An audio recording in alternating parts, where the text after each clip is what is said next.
I think the board of the BBC certainly have questions to answer about how they have handled this.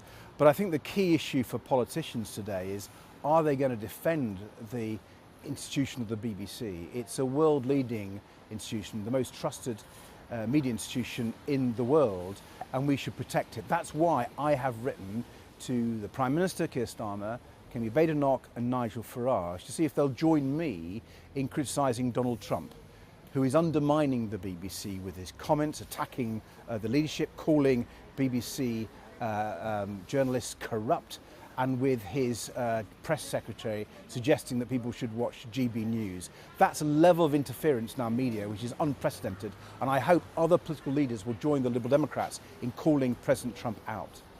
Look, the BBC needs to deal with the criticisms. I've had criticisms the way the BBC has given far too much coverage for Nigel Farage and reform. So we can have criticism of the BBC, but within that we need to recognise how valuable an institution it is. It's world leading in its trust in it on media, and that's so precious to our country. And that's one of the reasons why people like President Trump and others like him, Nigel Farage, want to undermine the BBC. Well, the Liberal Democrats, I think, are speaking for the vast majority of British people. We value the BBC, and we don't want Trump's America to become Farage's Britain, with a BBC that's been hit in the way that Donald Trump is hitting the free press in America. There are people on the right wing of British politics, and indeed in the White House, who've been attacking the BBC for a long time. And it's part and parcel of the whole Trump-Farage approach. Have divisive politics, undermine free press, undermine freedom of speech. We can't allow Trump's America to become Farage's Britain, and that's why the Liberal Democrats will be firmly behind the BBC, despite our own criticisms.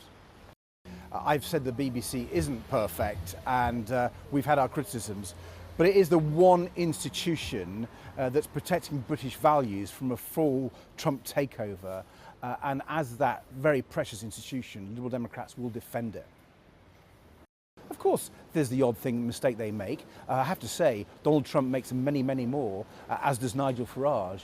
And so the fact that Nigel Farage is basically teaming up with President Trump to criticise the BBC is shocking. It's unpatriotic, it's wrong, and it shows that he wants Trump's America, with his attacks on free media, coming to the UK.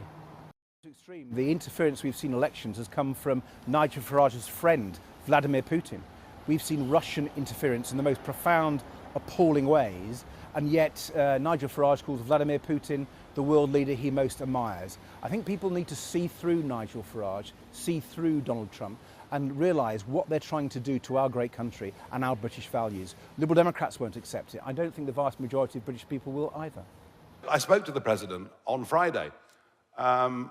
He just said to me, "Is this how you treat your best ally?" It's quite a powerful comment, isn't it? It's quite a powerful comment. So there's been too much going for too long. You might have noticed, Harry, that last year 500,000 people stopped paying the licence fee. The year before, 500,000 people stopped paying the licence fee. If the BBC doesn't now get a grip, get somebody in from the outside, somebody who has got a history and a culture of changing organisations, of turning them around, then I think what you would see within the next couple of years are many, many millions just refusing, just not wanting to have the licence fee. The BBC has been institutionally biased for decades. I well remember the Wilson report 2 decades ago, saying the BBC were not covering areas like Europe and immigration with any sense of impartiality. And you could, add on to that net zero, climate change, all their interpretation of the horrors that have happened in Gaza, and now, of course, the United States president. We need to very much slim down BBC. When it comes to entertainment, when it comes to sport, and many other areas like that, well, they should compete against everybody else for a subscription model. That's the modern world that we live in. So the licence fee, as currently is, cannot survive. It is wholly unsustainable.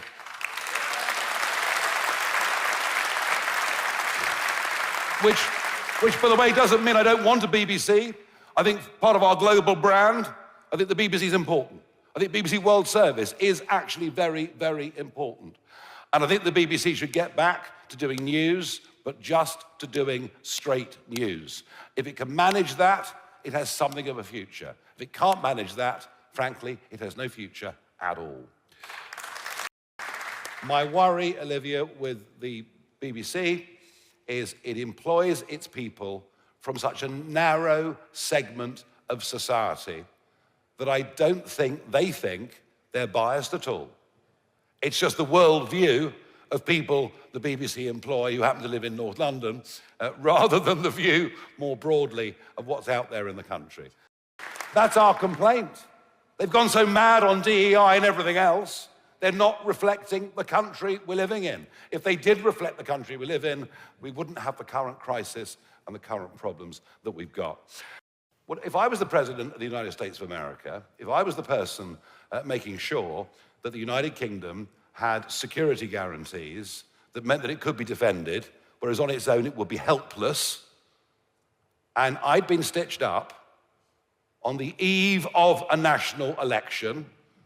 I mean, people talk about election interference. What the BBC did was election interference.